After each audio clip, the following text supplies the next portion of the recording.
Hello, नमस्कार दोस्तों, राधे-राधे। एक बार फिर आप सभी तमाम लोगों का हमारे इस वीडियो में स्वागत है। उम्मीद करती हूँ आप लोग स्वस्थ होंगे, मस्त होंगे, अपना और अपनों का ख़्याल रख रहे होंगे। आज की ये घटना कर्नाटक के उडुपी ज़िले की है, जहाँ बालकृष्ण पुजारी अपने परिवार के साथ रहा करता था। बालकृष्ण पुजारी की उम्र 44 वर्ष थी और इसके साथ ही 17 साल पहले प्रतिमा नाम की एक लड़की से हुई। शादी के बाद इनके 2 बच्चे भी हुए और जो बालकृष्ण पुजारी थे इनका अपना एक बिज़नेस था और सब कुछ अच्छा चल रहा था। तभी एक दिन प्रतिमा बालकृष्ण पुजारी से कहती हैं कि अब बच्चे भी बड़े हो गए हैं और मुझे भी अपने लिए कुछ करना है, मुझे अपने पैरों पे भी खड़ा होना है। तो इससे बालकृष्ण पुजारी को कोई दिक्कत नहीं थी, बालकृष्ण पुजारी तैयार हो जाते हैं। बालकृष्ण पुजारी प्रतिमा के लिए एक ब्यूटी पार्लर खुलवा देते हैं। प्रतिमा अपना ब्यूटी पार्लर चला रही थी, दोनों की ज़िंदगी अच्छी चल रही थी। तभी अचानक 19 अक्टूबर 2025 को बालकृष्ण पुजारी की तबीयत खराब होने लगती है और इतनी ज़्यादा तबीयत खराब हो जाती है कि उसको हॉस्पिटल ले जाया जाता है और वहाँ उसका करीब 2 से 3 महीने इलाज चलता है। एक हॉस्पिटल में नहीं, उसको एक हॉस्पिटल से दूसरे हॉस्पिटल लगभग 8 से 9 हॉस्पिटल में उसको ले जाया जाता है और 3 महीने के बाद बालकृष्ण पुजारी को डिस्चार्ज मिलता है, वो अपने घर आता है। घर आने के बाद उसके रिश्तेदार उससे मिलने आते हैं और प्रतिमा के घरवाले भी उससे मिलने आते हैं। जो प्रतिमा का भाई था सुमित, वो अपने जीजा को बहुत चाहता था और सुमित और बालकृष्ण की बहुत ज़्यादा आपस में बनती थी। जिस दिन वो घर आया, सारे रिश्तेदार मिलने आए और सुमित भी था। प्रतिमा सभी लोगों से कहती कि आप लोग घर चले जाइए और अब ये बिल्कुल ठीक है, अब मैं इनका ख़्याल रख लूँगी। तो उनके जितने रिश्तेदार होते घर चले जाते, लेकिन उनका जो भाई होता है वो घर नहीं जाता, वो कहता है कि मैं यहीं रुकूँगा। लेकिन प्रतिमा उसको भी मना लेती है और उसको भी घर भेज देती है। तभी अचानक रात के 12 बजे जो प्रतिमा का मेन डोर होता है वो खुला रहता है और कोई एक व्यक्ति घर में प्रवेश करता है। आने के बाद वो सीधे उसी रूम में जाता है जिसमें बालकृष्ण पुजारी था और वो उस रूम में पहुँचने के बाद तकिया उसके मुँह पे रख देता है।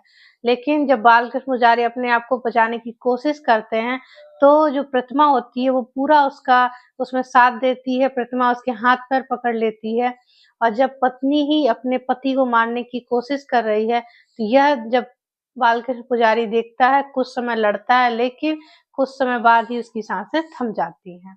उसके बाद वो व्यक्ति वहाँ से चला जाता है और जो प्रतिमा होती है वो सारी चीज़ें व्यवस्थित कर देती है और व्यवस्थित करने के बाद 2-3 घंटे बाद सभी रिश्तेदारों को, सब अपने भाई को, सबको कॉल करती है।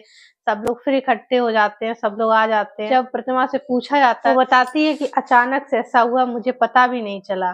सभी लोग बालकृष्ण पुजारी के अंतिम संस्कार की तैयारी कर रहे थे। जो प्रतिमा का भाई होता है सुमित, वो अपने जीजा की डेड बॉडी पे 2 निशान देख लेता है। वो देखता है कि उसके गर्दन पर लाल निशान है और उसके गालों पर भी निशान है। वो अपनी बहन को ले जाता है और ले जाने के बाद उससे पूछता है, तो बहन उसकी बातों का सही-सही जवाब नहीं दे पाती है और वो बात को टालने की कोशिश करती है। यहीं से सुमित के मन में एक शंका की सुई घुम जाती है। सुमित को लगता है कि नेचुरल डेथ नहीं है, इसमें किसी न किसी का हाथ है। जब वो अपनी बहन से बालकृष्ण पुजारी की पोस्टमार्टम कराने के लिए कहता है, तो उसकी बहन मना कर देती है।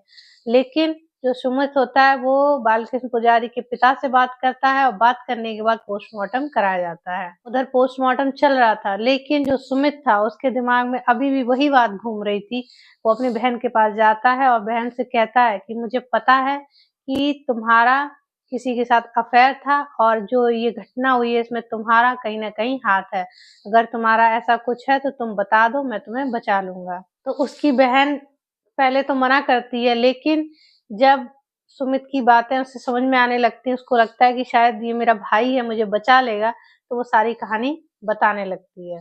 वो बताती है कि कोविड के समय जब उसका ब्यूटी पार्लर बंद हो गया था और उसके पास कोई काम नहीं था, वो सोशल मीडिया पर बहुत ज़्यादा कनेक्ट हो जाती है।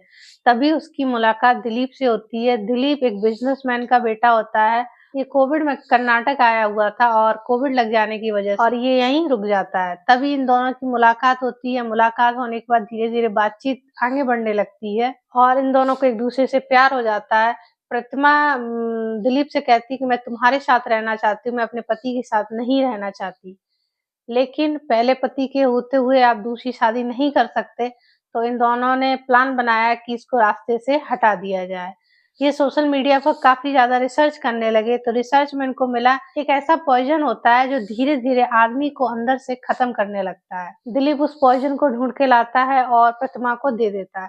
प्रतिमा धीरे-धीरे उसके खाने में मिलाने लगती है। इसी वजह से उसकी 19 अक्टूबर 2025 को बहुत ज़्यादा तबीयत खराब हो गई और खराब होने के बाद वो हॉस्पिटल में एडमिट था और वहाँ से उसकी रिकवरी भी अच्छी हो गई। लेकिन जब वो वहाँ से ठीक होकर आ गया, तब इन दोनों को लगा कि शायद अब ये मेरा प्लान नहीं काम करेगा, तो इन्होंने दूसरा प्लान बनाया। वो बताती है कि मैंने दिलीप से कहा कि अभी हॉस्पिटल से डिस्चार्ज होके आया है, अभी इसकी तबीयत पूरी तरीके से नहीं ठीक है। हम लोग इसी मौके का फ़ायदा उठा लेते हैं और इसकी हत्या कर देते हैं।